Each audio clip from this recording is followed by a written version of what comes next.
এই বাড়িটি যেন কোনো এক স্বপ্নের রাজ্য।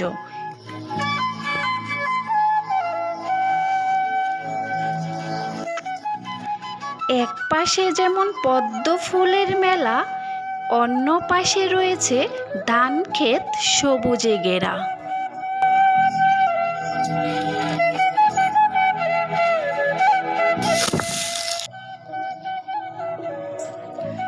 পিছনে থাকা উঁচু নিচু পাহাড়গুলো যেন বাড়িটির সৌন্দর্য ফুটিয়ে তুলেছে।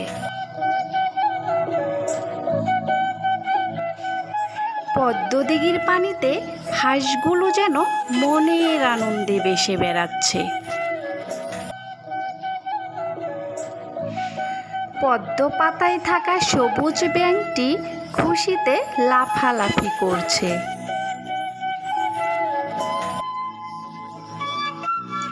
মনোমুগ্ধকর প্রাকৃতিক পরিবেশ উপভোগ করতে কার না ভালো লাগে।